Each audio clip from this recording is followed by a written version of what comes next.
So I finally figured out how to get my phone connected to Android Auto. That was a whole process with this car. I had to get this thing because there's no USB port. I didn't think about that. They only have these iPhone slots right here for the iPhone chargers, but there's no standard USB cable. I had to get this cigarette lighter connector. And I'm like, this is a brand new car, it doesn't have that.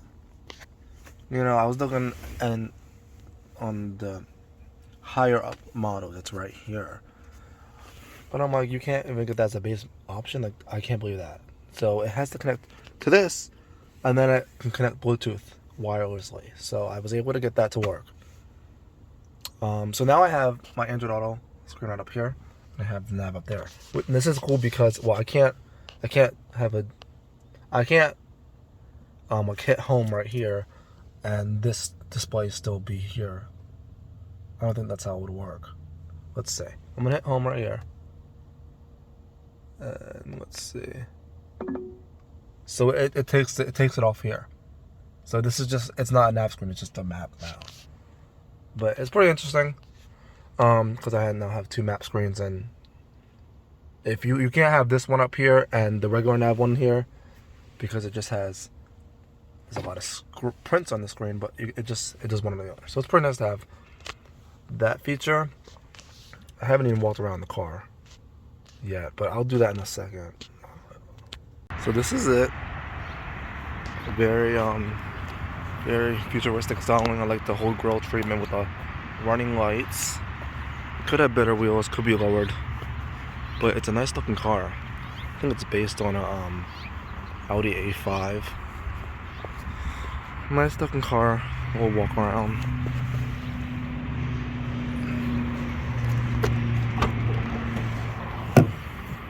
Nice big trunk. It's also a hatchback. What I don't like is these modern hatchback, like, they don't come with a rear wiper. And I think if the hatch is lifting up, why not have a rear wiper there? What happens with wipers? I like a good rear wiper. I cannot say that word. Rear wiper. Because I like to have it. You know? On my Honda. That's something I wished I had. A rear wiper. Because it's so nice. Pillarless doors. I cannot speak to that. Pillarless doors. And the back seat is huge. Also, the interior treatments, it's pretty good for a base model. I mean, these base models, of course, don't have sunroofs at all. Has power seats, but doesn't have has power seats, but doesn't have heated seats. Yeah, I was like, what does this car compete with, realistically?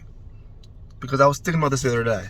It's a VW Arteon, right? So it's like a coupey slope version of the Passat, right? Because it originated from the Passat CC, and then it's its own model now.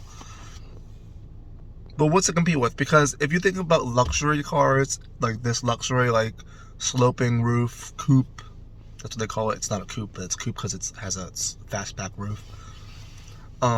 You have like the Mercedes CLS, you have the Audi A5 Sportback and A7, you have the BMW 6 Series coupes, 6 Series sedans. I don't know what I know there's 4 Series Grand Coupes. You know, you have that.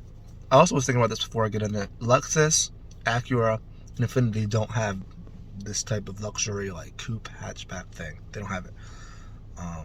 I don't know why. It seems pretty easy since the Germans are doing it, but maybe it's not. But this car doesn't have a competitor.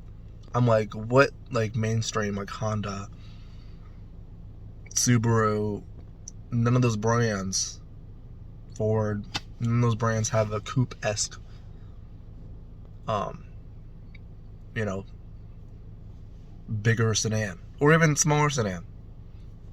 The only one I can think about is the Integra, which just came out, which is a hatchback sedan. That's a different class than this car. But that's an Acura, and that's not even a Honda, so I don't know why I even said that. But yeah, this car doesn't really have any competitors. Here's the interesting part. It's transverse. It's not longitudinal. I thought it would be longitudinal, but it's not.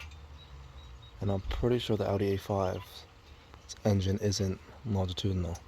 So it might be different. And then you have the turbo. It's got a pretty good sized turbo. And a lot of room to work on it. Look at, pretty cool. Look at this. This car got filled up and it's 610 miles. 610 miles. That is crazy to me. Sorry, it's just really hot here. 610 miles. Like, that is double the miles that my car was doing. The Honda Accord Hybrid, I thought that had a big tank. No, nothing on this. That was 500 miles, 610 miles. That is insane.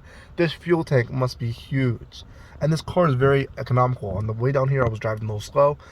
I wasn't driving low, so I was driving the speed limit. And I was in slow lane. I was getting 39 to like 42 miles per gallon. In this big car, and this car it has pep. It's quick. Like, this is like a good car here. I thought that was cool. 610 miles.